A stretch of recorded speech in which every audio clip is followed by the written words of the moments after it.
What is up, family? We have another Patreon request. Ooh, this one's a long one. Okay.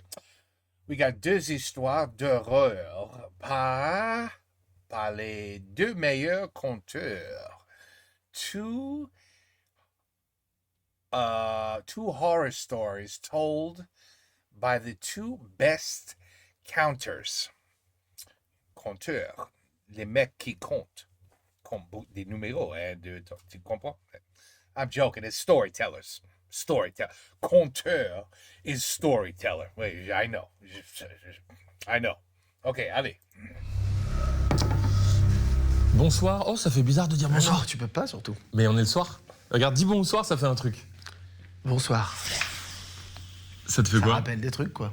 Bonjour tout le monde, on espère que vous allez très bien. Vous savez, j'ai une partie en moi, un peu France Inter, Télérama, je croise les jambes, je bois du thé. J'écoute beaucoup de podcasts. En voiture, j'écoute L'heure du crime, RTL, et je me suis dit, il faut que ces voix de la radio, ces voix iconiques qui nous parlent dans les podcasts et qui nous racontent des crimes atroces, des histoires, des faits divers, nous fassent notre vidéo d'Halloween pour cet Halloween-là. Ce serait génial, ce serait très savoureux à nos oreilles.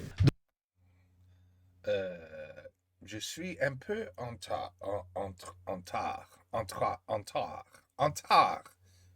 Am I saying that right? I'm a little late. Je suis en retard. Sounds right, but it doesn't sound right. Okay, so it's a Halloween story on Christmas. Donc on a décidé d'inviter deux voix iconiques de la télé et de la radio pour venir nous raconter des histoires vraies, très flippantes, qui font froid dans le dos, vous allez voir, et c'est ce qui se passe dans cette vidéo. Oui, Oh, really? regardez. Si ça, c'est pas un signe, c'est pas du tout un signe, c'est juste la machine à café Smeg. Oui, mais Smeg, elle est en fit dans toutes les vidéos, la machine à café, Smeg, elle veut toujours faire. Un petit poutou aux gens du Discord et à nos abonnés qui sont venus dans le public, puisqu'on a fait ça en public. Et si vous voulez de temps en temps venir sur nos tournages, rejoignez notre Discord, qui est un très bon Discord, je dois bien l'avouer. C'est vrai, il est bien organisé, il y a des jeux, Il y a aussi des gens qui se rencontrent, il y a des histoires d'amour qui des se histoires créent. d'amour sur le Discord, bien sûr. Donc parmi les podcasts vraiment flippants, il y a On de la te raconte, qui est un podcast très connu, il en fait vraiment beaucoup, et c'est une des voix les plus iconiques de la télé et de la radio en France. Flippant. Scary, creepy, flippant. On a donc décidé d'inviter Christophe Ondelat pour nous raconter une histoire vraie. Vous allez voir, ça fait vraiment froid dans le dos, et c'est gore. Et en deuxième partie, on aura Jean-Alphonse Richard de L'heure du crime sur RTL, qui est un très bon storyteller, avec une histoire qui est un cold case, donc qui est une histoire vraie non résolue. Donc c'est fascinant. Alors c'est vrai qu'il y avait beaucoup de gens qui attendaient Histoire flippante 4. C'est vrai qu'on se l'était un peu dit, mais là, vu cette nouvelle Flippante, DA, on voulait faire quelque chose de simple, pas faire un gros truc avec une grosse prod, mais on se donne rendez-vous Halloween prochain pour un vrai Histoire flippante 4. Voilà, on vous laisse avec Monsieur Ondelat, un Ondelat magistral. Got it. Régalez-vous, baissez les lumières chez vous, soyez tranquilles, ayez rien de prévu, soyez au calme, mais un bon son. Sortez vos meilleurs setups, on vous laisse avec les deux meilleurs compteurs avec des histoires vraies. Joyeux Halloween à vous. Attends.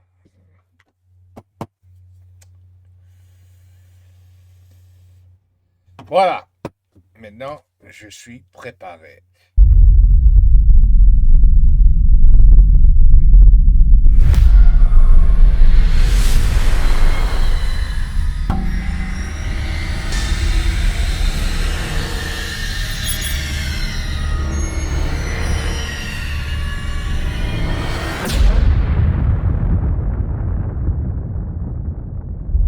Ça va? Ça va. On est bien, hein. Ça va pas aller mieux. Ça va pas aller mieux. Alors, c'est une histoire de 1957. Vous n'étiez pas né. Moi non plus. Et je vous rassure, il n'y a rien d'autre du même genre à trouver depuis. C'est une histoire absolument unique dans le crime, j'ai envie de dire contemporain. Le crime du XXe siècle. C'est une histoire de nécrophile. C'est quoi un nécrophile? Un nécrophile, c'est quelqu'un qui aime les cadavres. Vous allez comprendre pourquoi. Oui, je vois. Mon héros, qui n'est pas un héros, aime les cadavres. Ça se passe dans le Wisconsin, aux États-Unis. On Bien est sûr. en novembre 1957 dans un petit village qui s'appelle Plainfield. Quand je dis petit Plainfield. village, c'est un village minuscule. 642 habitants à cette date-là. Aux États-Unis, c'est qu'on est vraiment au trou du cul du monde, là. Un tout petit village où il ne se passe jamais rien. Un petit village où il y a une église. Aux États-Unis, il y a toujours une église. Et un drugstore. Et le drugstore, il fait fonction de tout. On peut tout y acheter. À manger, des vêtements, des outils, des semences pour le jardin et des fusils. Hein, tout le monde vend des fusils aux États-Unis. It's not that easy to get a gun over here in New Jersey. I promise you that. And good luck getting one in New York. Legally. Et en plus, au moment où débute cette histoire, c'est-à-dire un après-midi de novembre 1957, la chasse vient d'ouvrir pour 9 jours. Autant vous dire qu'on a besoin de fusils et de cartouches. C'est la chasse au cerf qui se pratique là-bas. Il est 17h. Est-ce que vous faites ça, le hunting season dans la France? I'm genuinely asking. Do you guys hunt bears or deer? Et le fils de la tenancière du drugstore, elle s'appelle Bernice Warden. Son fils, Frank, rentre de la chasse. Il n'a pas trouvé de cerf. Il est bredouille. Et il se dit, tiens, je vais passer voir maman. Il arrive devant le drugstore et fermé. Sa mère aurait donc fermé le drugstore un jour de chasse. Impensable. On ne vend jamais autant de cartouches et de fusils que le jour de la chasse. Et de bière. Hein, parce que les chasseurs aiment bien la bière. C'est improbable. Et donc, il va voir le pompiste en face et lui dit, mais elle n'a pas ouvert, maman? Oh ben non, c'est fermé depuis ce matin. Et donc il revient au drugstore, il sait comment entrer dans le drugstore par derrière. Tous un tuyau pour entrer dans sa maison par derrière. Il ouvre la porte. Il appelle sa mère. Ma! Pas de réponse. Il avance dans le drugstore. Et sur le sol, il voit une traînée rouge qui va vers la porte arrière, vers le parking. Il suit la traînée rouge. Il ouvre la porte. La voiture de sa mère a disparu. Alors, ça je vous l'ai pas encore dit, mais Frank Warden, dans ce petit village, il est adjoint du shérif. Ça va lui donner un petit avantage dans cette enquête. Et là, dans l'immédiat, ça lui permet d'appeler le shérif et de lui dire, il y a un blême. Le shérif s'appelle Art Schley. Et le shérif, la première chose qu'il lui dit, c'est encore un meurtre. Alors, il y a 3 ans, c'est pas vraiment un meurtre qui s'est déroulé là. Enfin, on sait pas. En tout cas, on a déjà trouvé une femme. Enfin, on a trouvé son sang sur le sol du petit bistrot qu'elle tient à l'entrée du village. Comme ça, une traînée de sang. Et elle, on l'a jamais revue. Les traînées de sang sont similaires. Et donc, évidemment, le shérif est tenté de rapprocher les 2 événements. Et donc, les voilà qui discutent. Frank, son adjoint, fils de la disparue, et lui. Et Frank dit, et si c'était Ed? Le shérif lui dit, pourquoi tu penses à Ed? Souviens-toi, quand cette femme qui s'appelait Mary Hogan et qui tenait ce café a disparu, on a été allé le voir. Il était suspect. Et il dit au shérif, hier j'étais chez ma mère, au drugstore, et j'ai vu Ed Gein, c'est son nom, qui tournait autour d'elle. Il a acheté 2 bidons d'antigel. J'ai pas aimé le regard qu'il portait sur ma mère. Et donc, qu'est-ce qu'on fait? On va le voir. Il est 7h du soir. Et donc, les 2 hommes arrivent à la ferme d'Ed Gein. Il n'est pas vraiment fermier, Ed Gein, il vit des allocations. Mais il a une belle ferme de plusieurs hectares. Et le bâtiment est pas mal. Mais à 7h du soir, il commence à faire nuit. Il est dans le noir. Pas une lumière allumée. Et Ed Gein est forcément dedans. Parce que c'est pas le genre à partir en vacances, Ed Gein. Il est fauché. Il n'a pas de sous, il n'a pas pu partir. Alors ils toquent, ils appellent, pas de réponse. Tout d'un coup, il y en a un qui a une idée. Il est peut-être chez ses amis, les Hill. Et donc ils vont chez Hill, effectivement, ils trouvent Ed Gein, qui est là, et qui leur dit, à votre service, qu'est-ce que vous voulez faire? On veut vous interroger. Ok, il s'assoit à l'arrière de la voiture du shérif. Les voilà partis vers le bureau du shérif. Pendant ce temps-là, le shérif appelle des hommes à lui, il leur dit, allez chez Ed Gein, enfoncez la porte s'il faut. On veut savoir si elle est dedans. si le cadavre de cette femme dont on a vu le sang sur le sol est chez lui. Alors ils y vont. Il fait froid, il y a de la neige, ils enfoncent la porte. Ils veulent allumer la lumière, il n'y a même pas d'ampoule. Et donc ils sont dans le noir, ils n'ont que leur torche pour s'éclairer. C'est un vieux garçon, Edgin. Il s'éclaire encore à la lampe à pétrole. Et donc ils avancent. Ouais. Ils arrivent dans la cuisine et ils assistent à une scène qu'ils n'oublieront jamais. Et vous non plus. Au milieu de la pièce, pendu à un crochet, comme un cerf, au retour de la chasse, il y a un cadavre, attaché par les pieds, éventré du pubis jusqu'au sternum. Et c'est le cadavre d'une femme. Et c'est le cadavre de Bernice Warden. Edgin This fool didn't even hide her. He just left her hanging. l'a donc accrochée au plafond par les pieds et l'a vidé comme on vide un cerf. Bon, il y en a un qui sort vomir. Évidemment, la scène est terrible. Et puis il revient et ils disent, allez, on va avancer, la ferme est grande, il y a d'autres pièces. Ils arrivent devant une porte, il y a un cadenas dessus. Ils prennent un marteau, ils font péter le cadenas, ils entrent dans la pièce. C'est la chambre de la mère d'Edgin. Et c'était incroyable, elle est morte il y a 12 ans et tout est en l'état. Il n'y a pas touché. Il a gardé la chambre de sa mère en l'état. Depuis 12 ans, il est tombé des kilos de poussière. Se sont filés des dizaines de toiles d'araignée. Il n'y a pas touché. C'est important cette scène, parce que ça va expliquer la suite. Cette espèce de passion qu'il a pour sa mère et cette incapacité qu'il a eue à encaisser sa mort. It's like the movie Psycho. Et puis il se dirige vers le fond de la cuisine. Sur une table, il y a une coupelle. Ils la prennent, c'est un crâne. Enfin, c'est une calotte crânienne coupée qui sert de coupelle. Ils ouvrent les placards. Il y a des bols.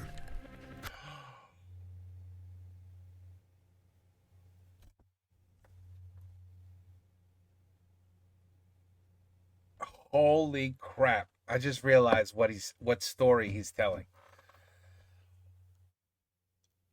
I watched the movie. I watched the film. They made a film about him. You got to watch it. I'll finish it. I'm gonna finish it, but that kind of sucks. That I know everything about this. He was fucking crazy. I mean, anyway, let's go. He's telling it. He's telling the story. But okay. Wow. Now I know who it is. Now I understand everything. Yeah. The name didn't hit until just now. But okay. Ce ne sont que des calottes crâniennes. Et puis, ils vont sous l'évier. Ils ouvrent la porte. Il y a 2 seaux. Dans l'un, il y a les tripes de la dame qui pendouille. Et dans l'autre, il y a sa tête. Ils disent, ça peut pas s'arrêter là. Alors ils avancent toujours. Et ils arrivent dans la chambre d'Edgin. C'est un moment stupéfiant. Sur la cheminée, il y a 3 masques mortuaires de femmes. Quand je dis masque mortuaire, ça veut dire qu'on a découpé la peau du pourtour du visage et qu'avec du journal mouillé et de la colle, on a posé tout ça sur le masque constitué par le journal de manière à avoir ce regard de femme. C'est fou. Il y en a 3. Et il y a des adjoints du shérif qui regardent les têtes comme ça, une par une. Tout d'un coup, il s'arrête sur un des visages et dit « Mais c'est Mary Hogan. C'est cette femme disparue il y a 3 ans, c'est cette traînée de sang dans son bistrot. Elle a fini là. Il l'a tuée, elle aussi, il y a 3 ans. Mais vous n'êtes qu'au début. de vos découvertes. Ils ouvrent le placard de sa chambre. Et là, sur un cintre, pend une sorte de combinaison rose, enfin blanche-rose, un petit peu nécrosée quand même, car il s'agit de la peau d'une femme qu'il a entièrement évitée pour s'en faire une combinaison intégrale. Vous voyez, combinaison de plongée. C'est plus fin que ça. Il y a juste la peau. Il a dû passer du temps pour faire ça. Figurez-vous que le shérif, c'est sa première enquête. Il vient d'être nommé shérif. Oui. Il n'a jamais travaillé sur un meurtre. Et le voilà. Face à 3 masques mortuaires, une combinaison de peau féminine et, posé par terre, quand on fouille un peu, 4 autres masques mortuaires, rangés, enveloppés dans des boîtes. Edkin, pendant ce temps-là, est au bureau du shérif. Et évidemment, quand le shérif revient avec ses adjoints, s'assoit face à lui, il lui les regarde comme ça. Il dit, « Vous avez trouvé de drôles de choses, n'est-ce pas ? Chez moi, je suis collectionneur. Je fabrique des vêtements avec la peau de mes cadavres. Je travaille bien. Vous trouvez pas ? Je dirais même que mon travail est exceptionnel. Il n'avoue pas vraiment. He made lamps, too. Lampshades out of the skin of women. He liked to dress as a woman, too. Before he really became. His mother completely fucked him up. You really should watch the movie or the film. You should watch it, really. There's a lot more than what he's saying on top of it, but whew, yeah, he was. Quand il est interrogé, Bernice Warden, il peut pas nier. Son corps pend à un crochet dans la cuisine. Alors avec le temps, il finit par avouer que oui, il l'a vidé et que le but ultime de tout ça n'était que de garder sa peau. Pour en faire quoi ? Il y a un détail que je vous ai pas donné. Dans sa chambre, les appliques, les abat-jours, c'est de la peau humaine. Tous les abat-jours de sa chambre sont en peau humaine. Et donc il avoue le crime de Bernice Warden. Mary Hogan, non. Mary Hogan, il dit, je l'ai pas tué, cette femme. Oui, mais on a le masque mortuaire posé dans ta chambre. Non, vous vous trompez, je l'ai pas tué. Et il dit cette phrase extraordinaire, d'une certaine façon, je ne m'en souviens pas. Quelle façon ? On ne sait pas. Et il dit, passez-moi au détecteur de mensonges, vous verrez. Ça, c'est un truc américain. Hein. You guys don't do a lie detector test in France? Seriously? Le détecteur de mensonges, ça ne fonctionne pas du tout. Il n'y a que dans les films que ça fonctionne. Si ça marchait, autant vous dire qu'on en aurait en Europe aucun. Really? That's interesting. Il m'a jamais. What are you talking about? That's not true. I don't know what he's talking about there. Huh. Un pays européen n'utilise le détecteur de mensonges. Passez-moi au détecteur de mensonges. Alors on dit, on va l'amener sur place, ça va peut-être lui rafraîchir la mémoire. Donc le shérif le prend dans la bagnole, l'amène chez lui. Ils font le tour, le cadavre qui pend, les masques mortuaires, la combinaison de peau d'une femme et les abat-jours. Ça lui fait rire. Lampshades, oui. Il reste parfaitement froid. Entre-temps, les journalistes ont été prévenus, ils sont devant la ferme, il sort, il fait... Il sourit, le con. Il sourit. Il est la vedette. Ce soir-là, ça aussi, c'est quelque chose qu'on retrouve dans beaucoup d'affaires de tueurs américains. On est obligé de mettre des flics tout autour de la ferme. Vous savez pourquoi ? Parce que les gens, ils veulent un petit souvenir. Ils se garderaient bien un petit abat-jour. Hein ? Bah ouais. Quand même, ça a marqué notre village. Hein. J'ai gardé un abat-jour. Regardez, je l'ai mis dans la chambre de ma fille. Bref, je voudrais détendre l'atmosphère. Ça vous va ? Ouais. Il y a une blague à l'époque. Les gens commencent à se raconter une blague. Hé, tu sais pourquoi Edine, il garde toujours le chauffage allumé ? Ah non ? Eh ben, pour que les meubles n'aient pas la chair de poule. Ça détend. Ça détend, on va en avoir besoin. Ouais. Alors, on ramasse les abat-jours, la combinaison, les masques mortuaires, on donne tout ça à un médecin légiste, on lui dit combien il y en a. Combien il y a de femmes différentes dans tout ça. Et le médecin légiste dit 15. Il y en a 15. Dis donc, Ed, t'en faisais quoi de la combinaison? Oh ben je la mettais. C'est agréable. C'est une peau de femme. Ed. T'es un homme? Ben j'aurais bien aimé être une femme.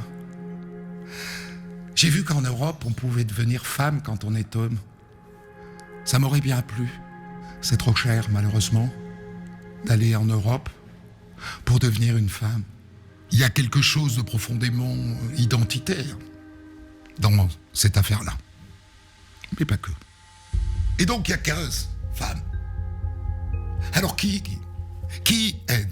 Qui as-tu tué? Qui sont ces 15 femmes? Il y en a une, on est sûr, c'est Bernice Worden. Il y en a une autre, on est sûr aussi, puisque son visage est posé sur la cheminée, c'est Marie Hogan. Mais celui-là, il ne veut toujours pas l'assumer comme meurtre. Et les 13 autres, alors? Ah ben les 13 autres, je les ai déterrés.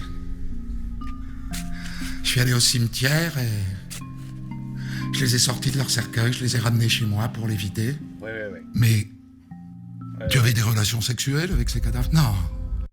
Bullshit. He screwed one for like months. Dead on his coffee table. Dining room table. Non, ça ne m'intéresse pas. Bullshit. Mais tu les as mangés? Non. No. Non, j'aime pas ça non plus.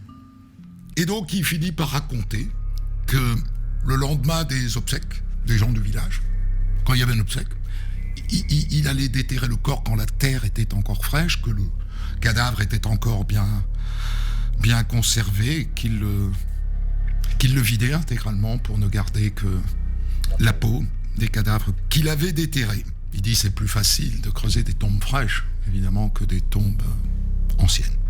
Ses avocats immédiatement disent pardon, mais il est fou.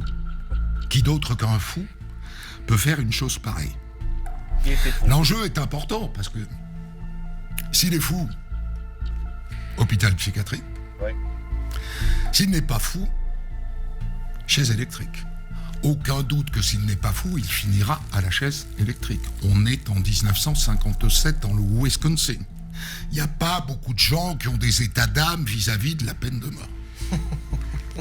Alors on va apprendre des choses évidemment au cours de l'enquête sur ce gars qui donc avait un père alcoolique et qui avait une mère protestante très rigoriste, dont il était, Mais il était fun. j'ai envie de dire, Fun. amoureux, presque amoureux. Et d'ailleurs, son frère viendra dire, je lui ai dit plusieurs fois, tu sais, Ed, t'es amoureux de maman, c'est pas normal que tu sois amoureux de maman. Cette mère, il l'a accompagnée jusqu'à ses derniers jours, jusqu'à sa mort. Et l'explication que vont offrir les psys, c'est que toutes ces femmes, et on s'en rend compte en regardant les visages, en examinant les portraits de toutes ces femmes mortes qu'il a retirées du cercueil, ou vivantes en ce qui concerne Bernice Worden et Marie Hogan, elles ressemblent à sa mère. Elle ressemble à sa mère et il n'a fait en vérité qu'essayer de retrouver à travers toutes ces peaux de femmes la peau de sa mère, le toucher de la peau de sa mère, le soyeux de la peau de sa mère. Et donc, procès, on fait venir le psy et on lui dit, il est fou ou il est pas fou? Réponse du psy, il est psychotique. Alors, je sais pas si ça vous dit quelque chose, psychotique, mais ce sont les seules maladies mentales, il y en a 2 majeures dans la catégorie psychotique, la schizophrénie, avec toutes ses déclinaisons, et le trouble bipolaire, dont on oublie de dire dans notre société qui ne veut pas voir la maladie mentale, qu'en vérité, c'est une maladie grave. Et ces 2 maladies, aux États-Unis en 1957 et en France en 2023, sont des psychoses qui entraînent une excuse psychiatrique et donc l'envoi en hôpital sans procès. Et donc il est psychotique. Et donc il ne sera pas jugé. C'est dur à avaler. Pour la famille de Marie Hogan, pour la famille de Bernice Worden, pour tous ceux dont les parents, la mère, a été déterrée et profanée. C'est difficile, mais c'est comme ça. Il faut accepter l'idée de la maladie mentale. On la revoit à l'hôpital psychiatrique. Et puis quand même, parce qu'une société qui ne juge pas ces monstres, ou en tout cas ceux qu'on appelle les monstres, a du mal à se regarder en face 11 ans après. On le ressort de l'hôpital psychiatrique, on dit on va le juger quand même. Le type, ça fait 11 ans qu'il est en hôpital psychiatrique, on est dans les années 50, fin des années 50, début des années 60, la psychiatrie, c'est un carnage. Hein. Le type, il a été bourré de neuroleptiques pendant tout ce temps-là. Il n'y a rien à en tirer. On aurait voulu le juger, mais on ne comprend plus rien à ce qu'il raconte. Et les jurés sont obligés, à leur tour, de se rendre à l'évidence que c'est un malade. On ne pourra pas le juger. Et donc, on le renvoie à l'hôpital psychiatrique. Et c'est là qu'il est mort, en 1984, Cancer. à l'âge de 62 ans. Lung cancer. Ce personnage unique dans l'histoire criminelle, qui n'a finalement tué que 2 fois, qui n'est donc pas un tueur en série, il faut 3 pour être tueur en série. Il n'a tué que 2 fois, mais déterrer des cadavres pour se faire de la déco. Ce personnage va inspirer un film que vous connaissez pour le coup. Ben voilà. Le silence des agneaux. Ah, wait. Ah, wait. Makes total sense. It inspired that movie. Okay. I didn't even know that. Maybe I did. L'histoire d'Ed Gein n'est pas strictement reproduite dans Le silence des agneaux. Non. Mais disons qu'il a inspiré le personnage principal. Et il a aussi inspiré un roman qui a cartonné à la fin des années 50 qui s'appelle Psychose. Ah, Voilà pour cette histoire. mother. J'ai toujours du mal avec les meurtres commis aux États-Unis parce que j'ai pas répondu à une question. Et j'ai posé la question 100 fois à d'autres qui n'y arrivent pas non plus. Pourquoi est-ce que ça se passe aux États-Unis et pas chez nous? Because we're all crazy here. And we eat a lot of McDonald's burgers. And the McDonald's burgers make you crazy. Pourquoi il n'y a pas de nécrophiles chez nous? Pourquoi il n'y a pas de tueurs en série qui ont tué 30, 40 personnes? J'ai pas la réponse. Peut-être que vous l'avez, vous. Voilà. That's it. So he's gonna tell another story. Okay, so yeah. A couple things he forgot to mention that makes shit even crazier. Maybe he mentioned it, but by name. No, he would have said sa mère. So when his mother died, he kept her in a rocking chair in her bedroom for, I mean, months, 8 months, 9 months, a year. I don't know how long. He kept her. He kept her. And he talked to her and he hugged her and he kissed her goodnight and he talked to her for months. He was He was a schizophrenic lunatic. He had double personalities. He honestly didn't know he was killing people, like half of himself. It depends what person you caught him at, which side he was at. And a lot of times when they caught him and he was like, I don't know what you're talking about. I never did that. They were talking to the side that was like normal, but the other side was crazy. His mother was a lunatic. His father was a drunk. He killed his brother. Didn't realize he killed his brother till like 6-7 days later when he went back into the farm and where the hay and the horses or whatever the hell was. And his brother was still laying there 6 days later. He then realized, oh, I think I killed my brother. He did have sex with dead corpses. And one of the 2 ladies that he killed was a much older woman than him. And he was having sex with her, and she was very nice to him, and he really liked her, and they got along great. until the second part of his crazy self decided, I'm a killer. And that was it. Like, the good side didn't even understand that he killed her. I can't explain. He was a lunatic, complete crazy. Yeah, and he died. Oh, they didn't rejudge him. I don't ever remember them taking him back and rejudging him for no reason. What they did was they went back to the hospital years later. He already had lung cancer. He was already on the way down. And years later, and he also, his mind would think of all these things that happened, but they never happened. It was all in his head, which made him even crazier. But yeah, in the hospital, the police, there was another serial killer doing crazy shit, killing nothing but women, one after the other. Wasn't taking their skin or anything, but was just killing women. And the police needed his help to see how does a serial killer think? What was this guy's next step? And he helped them, and he figured it out, and they caught the guy. And, they shook his hand and said, thank you for your help. And at this point, he was already on so much drugs in the hospital. The bad side was already gone, and he was just semi-normal with lung cancer. And then he finally died.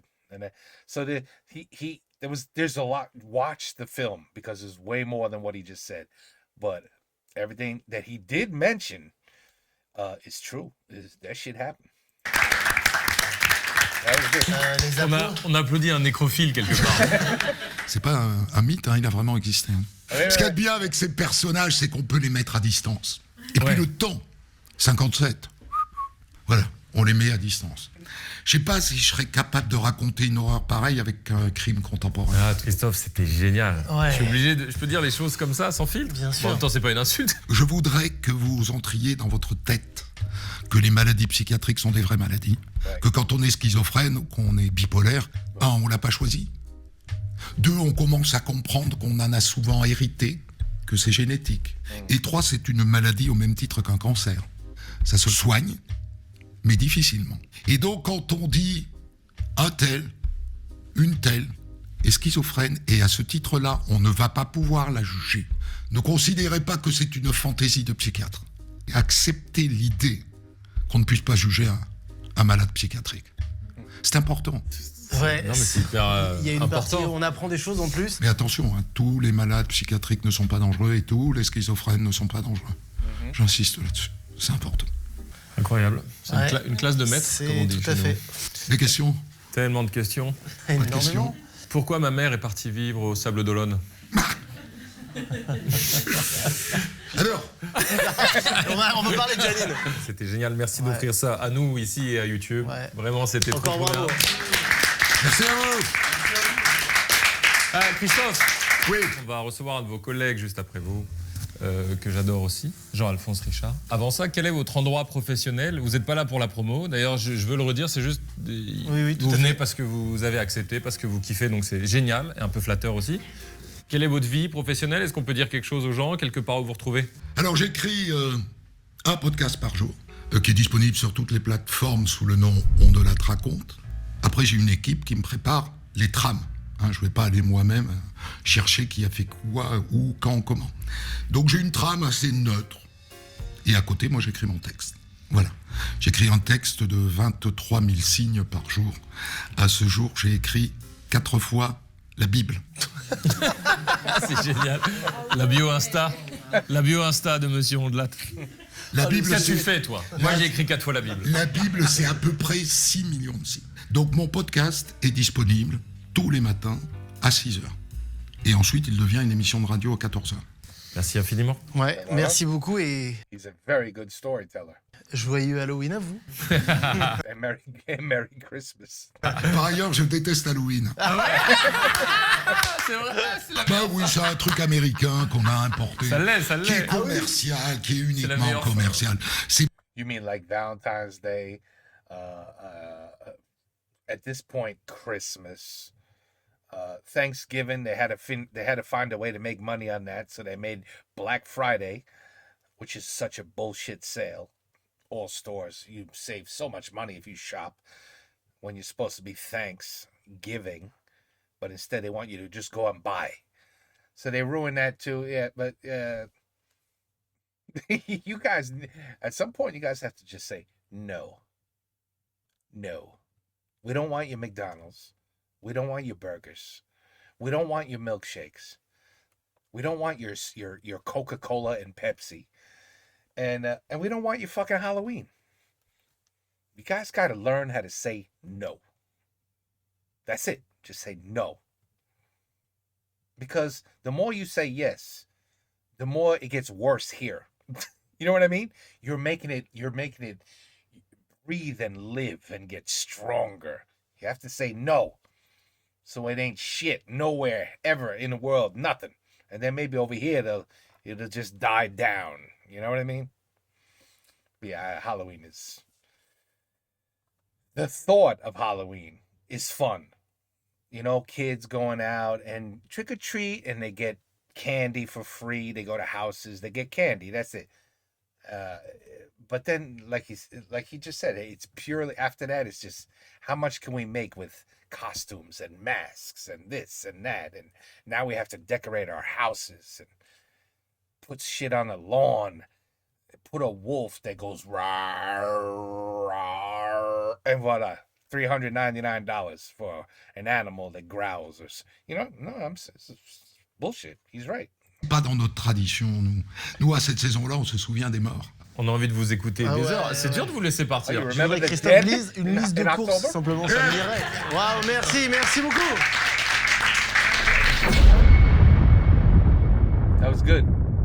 Bonjour à toutes et tous. Now, let's see if Je I vais vous know this raconter story. aujourd'hui une histoire qui est un peu étrange, parce qu'elle est aux frontières du surnaturel, de l'horrible, et puis du crime, tout simplement, puisque ce qui nous intéresse aujourd'hui, finalement, c'est de parler de crime. C'est pas forcément une histoire d'Halloween, mais c'est une histoire qui pourrait avoir sa place, effectivement, dans les contes d'Halloween, parce qu'elle rejoint tout ce climat un petit peu surnaturel que je vais vous raconter aujourd'hui.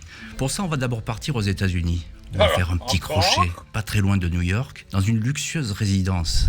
You guys are boring over there. You don't kill nobody?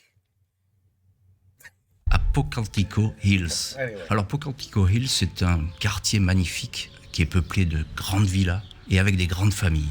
On est le dimanche 19 novembre 1961, c'est le matin, et on est chez les Rockefeller. Alors Rockefeller, ça fait rêver. C'est une grande famille, les Rockefeller. C'est une immense famille très puissante. À l'époque, on est au début des années 60, ça compte parmi les plus grands banquiers du monde entier. Et là, on est avec Nelson Rockefeller. Nelson Rockefeller, c'est une sommité. C'est le gouverneur de l'État de New York. Un gouverneur de l'État de New York, en général, on est appelé ensuite à être, un jour ou l'autre, président des États-Unis. Donc on n'est pas dans n'importe quelle famille. Mais ce jour-là, Nelson Rockefeller, il a une mauvaise nouvelle à annoncer à sa famille. Il y est réuni dans ce salon magnifique, avec des lustres, des grands fauteuils, mais il a l'air sombre, Nelson Rockefeller, qui est un homme qui est plein de vie, qui a une quarantaine d'années, qui est très beau. D'ailleurs, il est en instance de divorce avec sa femme, il va se remarier, donc tout va bien pour les Rockefeller. Mais là, il vient annoncer que Michael Rockefeller, qui est le fils préféré de Nelson Rockefeller, qui a 23 ans, il est tout jeune, il vient disparaître. Mais il vient disparaître au bout du monde. Il a disparu en Papouasie-Nouvelle-Guinée. Alors il faudra regarder sur une carte où c'est, parce que les Américains ne sont pas très bons en géographie, mais là, ils sont complètement paumés. La Papouasie-Nouvelle-Guinée. Et c'est le gouvernement hollandais qui a prévenu le département d'État américain de sa disparition. Pourquoi hollandais ? Parce qu'à l'époque, années 60, la Papouasie-Nouvelle-Guinée, c'est une colonie de la Hollande, des Pays-Bas, et la capitale d'ailleurs de cette grande île, qui est une île très sauvage. 1 second, I'm gonna sneeze. Oof, okay, much better. Ça s'appelle Hollandia à l'époque, voilà. Donc on est encore dans ces années de colonisation. Donc il vient de recevoir ce message, Nelson Rockefeller. Il est inquiet parce que ce message qui arrive comme ça sur les téléx et par les télégrammes à l'époque, évidemment, on n'a pas de téléphone comme aujourd'hui, on n'a pas Internet. On lui dit que Michael a chaviré dans une tempête. Alors il fait du bateau, Michael. Il est parti en catamaran avec un de ses meilleurs amis qui s'appelle René Vassingue, qui est un anthropologue. Et il faut savoir une chose, c'est que Michael Rockefeller, le fils préféré, Mais c'est peut-être le plus fantasque de la famille. Parce qu'il a décidé qu'il ne serait pas banquier, lui, qu'il ne serait pas comptable, qu'il ne serait pas financier. Non, lui, il veut partir à l'aventure. Il veut acheter des œuvres d'art, les distribuer aux uns et les autres, remplir des musées et faire le tour du monde. Et c'est pour ça qu'il est parti en Nouvelle-Guinée, en Papouasie, là, chez les Papous, comme on dit à l'époque. On ne sait même pas qui est ce peuple, etc. Tout ça est bien mystérieux. C'est pour ça qu'il est parti, pour récupérer des statuettes, parler avec les indigènes, voir les uns les autres. Et son bateau a chaviré. Ah, le bateau a chaviré. La personne qui était avec lui, René Vassingue, qui est un Hollandais, l'anthropologue, lui a survécu. En tout cas, pour l'instant, il est vivant et il a été sauvé par effectivement les secours qui sont arrivés très vite et qui ont découvert ce bateau renversé avec cet homme qui était seul à bord. Et qu'est-ce qu'il dit, René Vassingue ? Il dit on a passé la nuit sur le bateau, mais vous connaissez Michael. Michael, c'est un gars qui est impulsif. Il a toujours envie d'aller plus vite que les autres. Et puis, il connaît bien le coin. C'est vrai qu'il a visité 100 fois cette terre de Papouasie-Nouvelle-Guinée. Donc, il est parti à la nage. Il est parti à la nage. Alors là, évidemment, on est complètement stupéfait par ce qui se passe. Parce qu'on se dit, partir à la nage dans cet endroit, mais il y a des crocodiles, il y a des bêtes féroces. On ne sait pas ce qu'il y a d'ailleurs même au fond de cet océan. Et puis, la côte, elle est à plus de 2-3 kilomètres. Il y a des courants qui sont très forts. L'eau n'est pas très chaude, contrairement à ce qu'on croit. Il est parti à la nage, mais la famille n'est pas très inquiète, parce que finalement, Michael, c'est un très bon nageur. Il est à l'école américaine, c'est un sportif, donc il peut aller très loin à la nage comme ça.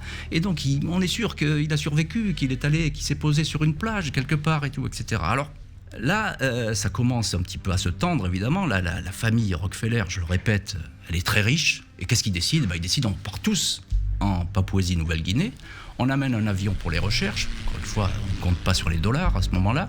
Et puis, on va partir à la recherche de Michael. Il faut absolument le trouver.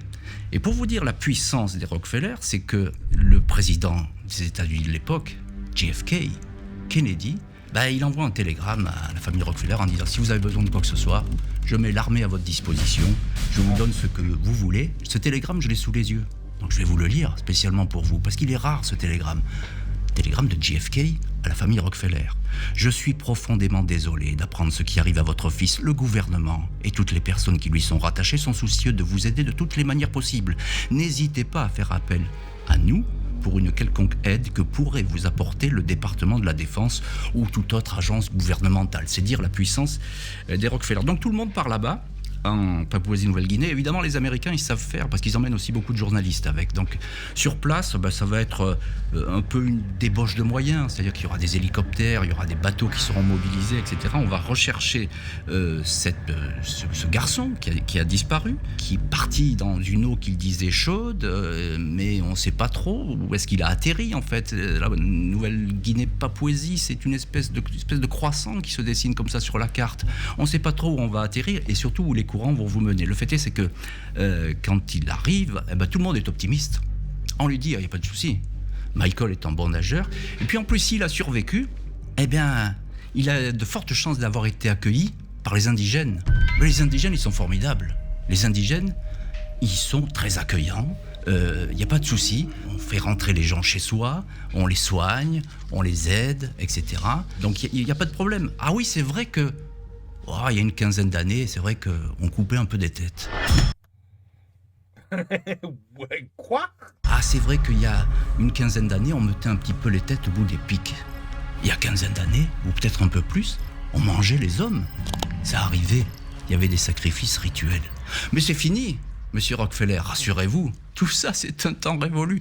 C'est fini, c'est fini. Le gouverneur, évidemment, de la Papouasie-Nouvelle-Guinée, il est là-dessus, il n'a pas envie d'avoir d'ennui, donc il va dire au Rockefeller, tout va bien, ne vous inquiétez pas, s'il s'en est sorti, il est quelque part, il est à l'abri et il va être sauvé.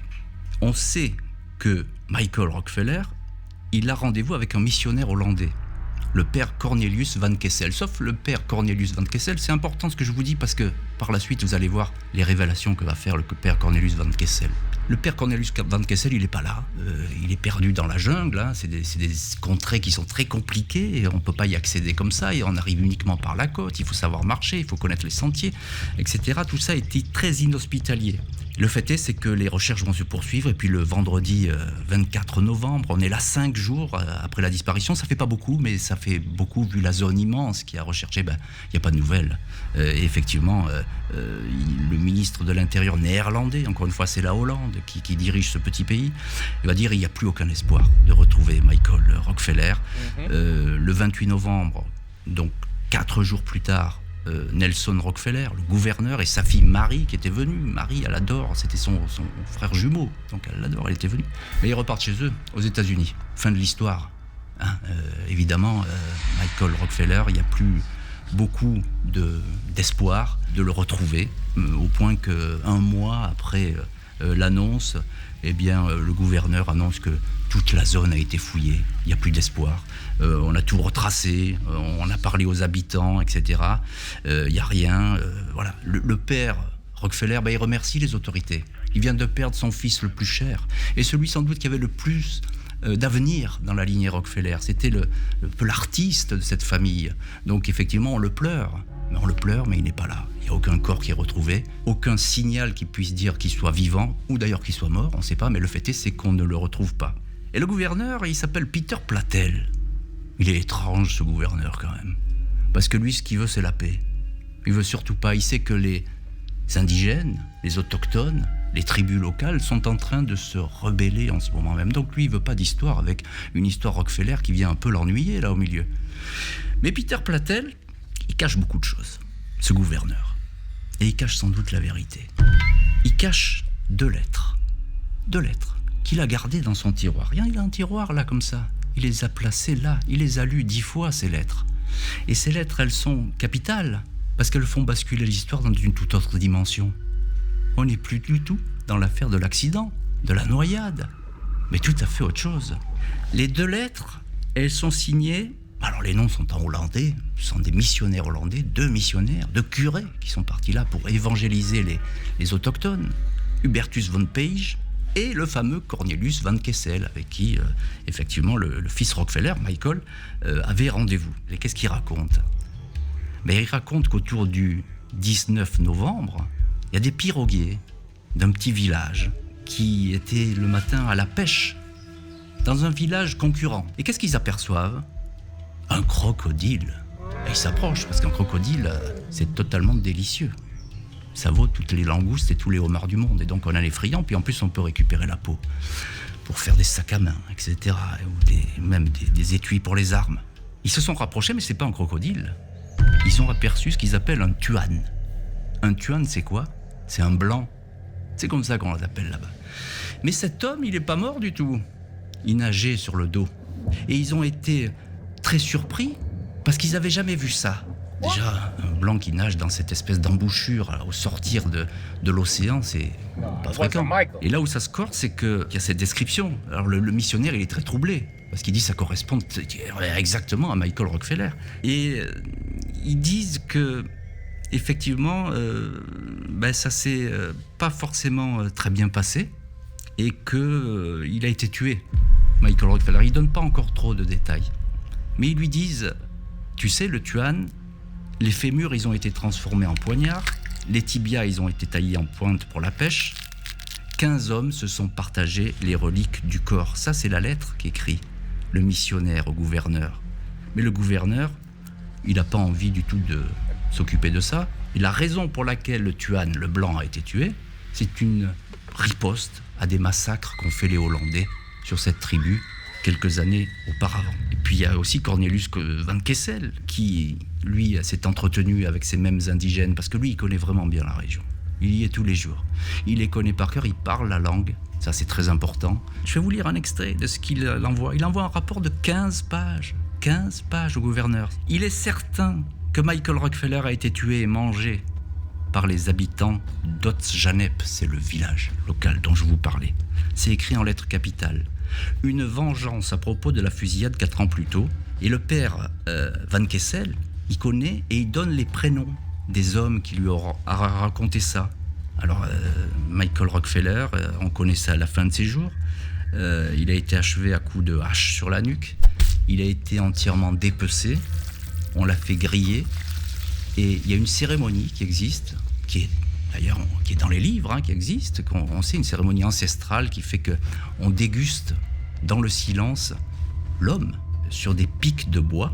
Ils savaient que cet homme était un blanc, donc il fallait faire très attention, donc ils ont gardé le secret là-dessus, mais ça discute, parce qu'entre villages on ne s'aime pas trop, donc on sait qu'il y a un mauvais coup qui a été fait, donc on commence à en parler. Et cette hypothèse, ce bruit va courir très vite. Hein, on va savoir qu'effectivement, il s'est peut-être passé quelque chose autour de Michael Rockefeller. Sauf que, évidemment, les autorités, encore une fois, je le répète, c'est fini. Non, tout ça, ce sont des bêtises, des racontards, des rumeurs. Vous n'allez pas croire ce que racontent des indigènes. En plus, ils racontent n'importe quoi, ces indigènes. Ils veulent attirer l'attention. Tout ça pour nuire à nous, qui leur apportons le bien-être, la médecine, l'éducation. C'est pas admissible. On peut pas faire les choses comme ça. Donc cette hypothèse, elle court. Il y a même des journaux qui commencent à dire qu'il y a peut-être des cannibales dans la région, on ne sait pas trop, etc. Alors là, les autorités, elles sont un peu ennuyées. Et alors, ils vont, comme quoi le secret dans cette histoire, il est permanent, ils vont déléguer un policier pour aller sur place. Il s'appelle Wim van de Waal. Et il vivait encore il y a quelques années. Et c'est quelqu'un d'important parce que lui, le policier, c'est pas un curé, il a rien à perdre. Il va là-bas et tout, etc. Il va ramener la parole des indigènes. Alors quand il va arriver sur place, évidemment, il va dire que personne ne veut lui parler, que c'est compliqué, etc. Mais peu à peu, il va se mettre en confiance les indigènes. Et sur place, un jour, il pleut, c'est une sale journée, et on va venir le chercher. Et on va lui dire, maintenant tu vas nous suivre, et on va te dire qu'on ne raconte pas des bêtises, tu vas venir à un endroit précis et tu vas fouiller avec nous.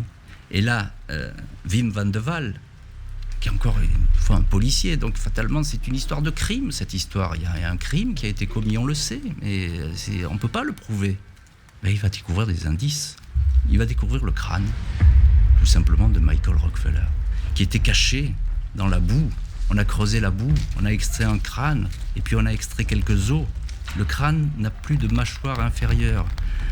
Et la tempe droite, il y a un trou, ici, un gros trou. Pourquoi ? Pour aspirer la cervelle.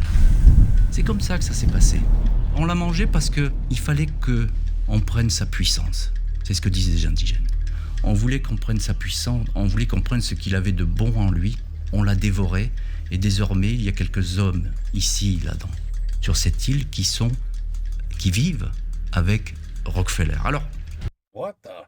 There's some weird people on this planet. Juin 62, il est passé quelques mois dans cette jungle-là, l'inspecteur. Il n'est pas resté 3 jours, il n'a pas fait aller-retour comme Derrick ou Maigret. Ça va très vite, là, c'est beaucoup plus que ça. On prend du temps, on prend tout le temps, puis on ne peut pas vous appeler au téléphone, donc c'est encore mieux, on vous oublie. Donc quand il revient au bout de quelques mois, il remet, lui, c'était un fonctionnaire, lui, c'est pas ni un anthropologue, ni quoi que ce soit, il fait son devoir. Il a un carton, et il remet le crâne et les ossements au gouverneur. Et là, il fournit aussi un rapport. Sauf que, si vous voulez tout ça, on ne sait pas ce que c'est devenu. Parce qu'à l'époque, les Hollandais ils sont en train de partir, parce qu'il y a le feu sur l'île, on ne veut plus les voir, et tout, etc. Ils sentent bien que le vent a tourné. Donc, c'est fini. On va remettre ce rapport et ce crâne. On sait aujourd'hui que les rapports, il y a un journaliste américain qui a enquêté là-dessus, qui a même écrit un bouquin sur cette histoire, que je vous conseille si vous voulez le lire, il est traduit en français. On sait aujourd'hui que rien n'a disparu, mais on ne sait pas où ça se trouve. C'est sûrement dans les archives hollandaises. Les lettres ont été retrouvées, les lettres ont été exhumées. Le rapport, on croit savoir où il se trouve, mais quand on est allé le chercher une fois, il n'était pas dans le bon placard, alors que quelqu'un l'avait vu quelques jours auparavant. La caisse des ossements, elle se balade quelque part aux Pays-Bas. Ça serait formidable aujourd'hui avec l'ADN de savoir si c'est bien Michael Rockefeller, ce crâne. Il y a toutes les chances que ça le soit. Les rapports, ils sont vraiment précis là-dessus. Mais le fait est, c'est qu'on va abandonner la partie. On va laisser tomber cette affaire. L'Australie, qui est le pays voisin de la Papouasie-Nouvelle-Guinée, va dire qu'effectivement c'est fini, etc., va déclarer mort une nouvelle fois Rockefeller. Et puis le 1er février, donc alors là, quelques années après, Michael Rockefeller, il sera officiellement déclaré mort par la famille. Et c'est curieux, alors après on comprend que la famille n'ait pas envie de savoir que leur fils a été dévoré par des cannibales ou des coupeurs de tête. Non, vraiment? On le comprend, mais la famille va avoir qu'une seule obsession, c'est de dire qu'il s'est noyé.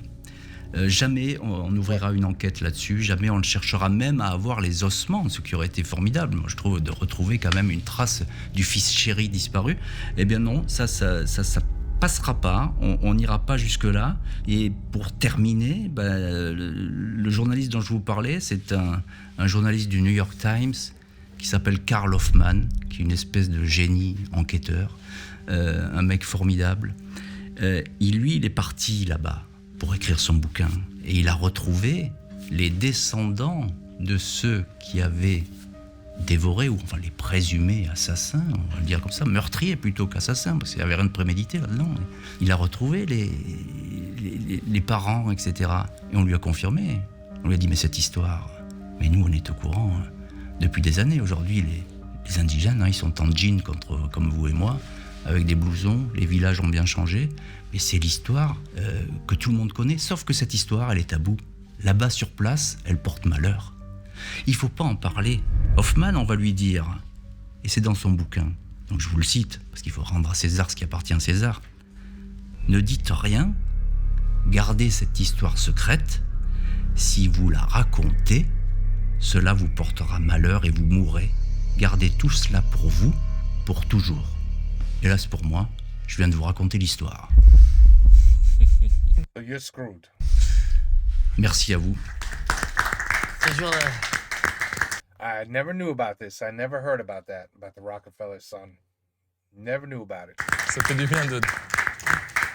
Vous venez de nous raconter l'histoire. Je viens de raconter l'histoire, donc je peux m'effondrer d'une minute à l'autre. Vous qui avez raconté tant d'histoires, ça vous plaît toujours de raconter ces histoires? Ah, moi j'adore ça. Et en plus, lorsqu'on est en public, comme ça, je trouve ça formidable, parce que vous regardez un peu les visages, alors vous dites, est-ce que je les emmerde pas trop, est-ce que, etc., comment je pourrais relancer ça, et tout, etc. Et les histoires, elles font partie de notre vie. Quand vous êtes gamin, on vous raconte des contes, etc., qu'il n'y a pas plus cruel que les contes pour enfants. Ça, c'est clair. Non, mais c'est... Et le fait divers, ou bien comme on dit aujourd'hui, le true crime, puisque c'est ça, on l'appelle comme ça, c'est ça. C'est raconter des histoires vraies. Moi, j'aime ça dès lors qu'il y a un peu de mystère. Donc moi, je trouve que les faits divers qui valent le coup, les grandes histoires qui valent le détour, c'est quand on a un peu de mystère. On voudrait s'adresser à la Hollande. On veut bien recevoir la petite boîte avec les ossements, nous.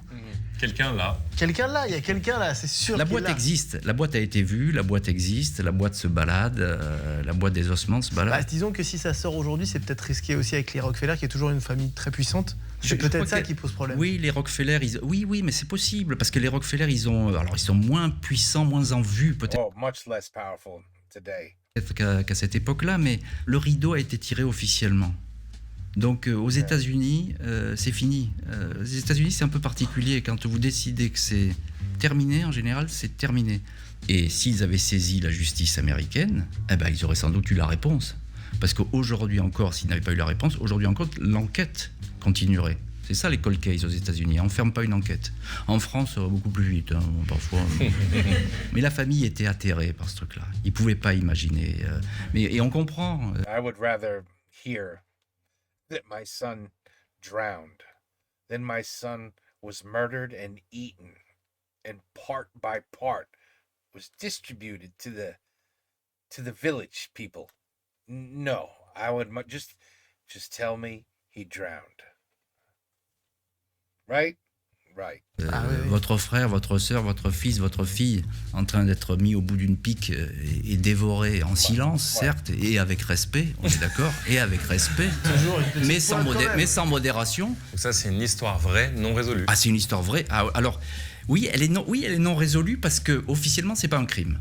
Officiellement, c'est pas un crime. Oui. Officiellement, il s'est noyé. Alors, oui, c'est un cold case. C'est une histoire cachée. Et c'est pas un crime parfait, puisqu'il y a eu des aveux. Le crime parfait, il existe, c'est celui qu'on ne trouve pas. Il y en a tous les jours. Mais c'est pas un crime parfait. Il y a des témoins, il y a des histoires, il y a des récits. Tout ça est argumenté, c'est noté. Il y a je veux bien que les curés soient fous, mais enfin 2 curés qui seraient fous, etc., qui auraient raconté n'importe quoi, c'est pas possible. Donc voilà, il y a beaucoup de choses. Le crime parfait, donc, existe. C'est passionnant, je trouve. Le crime parfait, c'est celui qu'on ne découvre pas. On est d'accord? Eh oui. Le crime parfait, il n'y aura jamais d'enquête. Ça, c'est un crime parfait. Et pourquoi c'est parfait? Parce que très souvent, c'est maquillé en accident, en mort naturelle. Ah oui. Combien de crimes parfaits avec des vieilles personnes? Mais ça arrive. Alors, attendez, faut pas fantasmer, hein, je vais pas vous... voyez pas tout, des assassins partout. La question n'est pas là. Mais le crime parfait, par essence, il existe. He's you know what? He's not wrong. I mean, if you find a way to murder somebody in their 80s and up in age, and you find a way to do it without, bullets or, the obvious, knives, any kind of tool, and then just choke it up to, hey, he was an old man. I mean, he just died in his sleep. Well, he just, he had a heart attack or had a bad heart or, I don't know, had a stroke, I know all three mean the same, basically, what I just said, but it's true. There's not many people that are going to say, wait a second, this 86-year-old, he might have been murdered. He's not wrong. He's not wrong. On ne parle que des crimes imparfaits, finalement. On parle jamais des trains qui arrivent à l'heure. Là, c'est pareil. On parle jamais des crimes parfaits.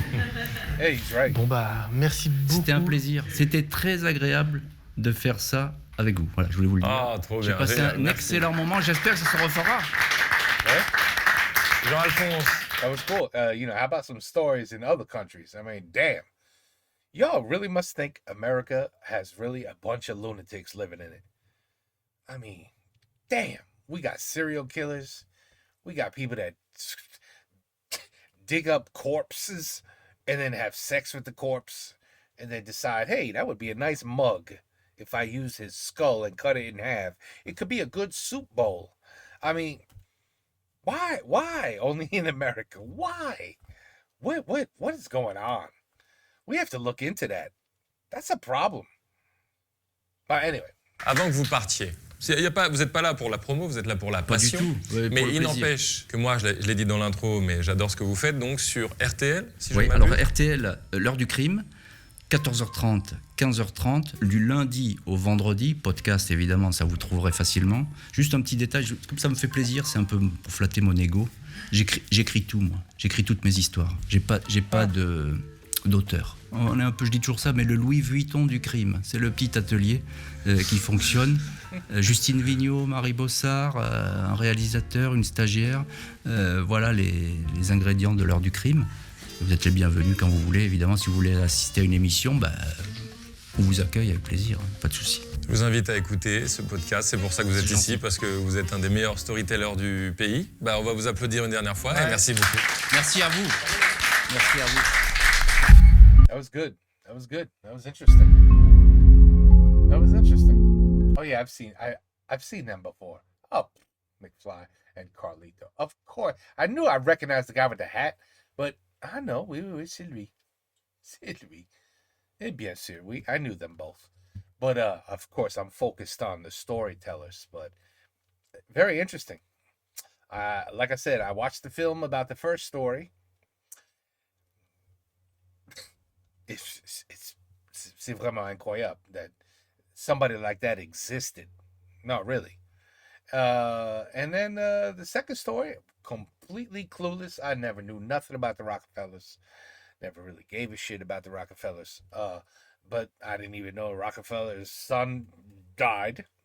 And I certainly never knew that he was eaten. They had a nice little lunch with a Rockefeller. I had no idea that ever happened. But yeah, I would definitely want the police to just say, shh, don't tell me nothing. Just tell me he drowned. And that's it. That's it. So I think they did the right thing. Okay, anyway, very interesting. This request here is very interesting. I mean, we got storytelling now. It's amazing. We got everything. Okay, on to the next one. And hey, we did the whole 51 minutes all in a row. Not bad. Take care. Peace out. À la prochaine.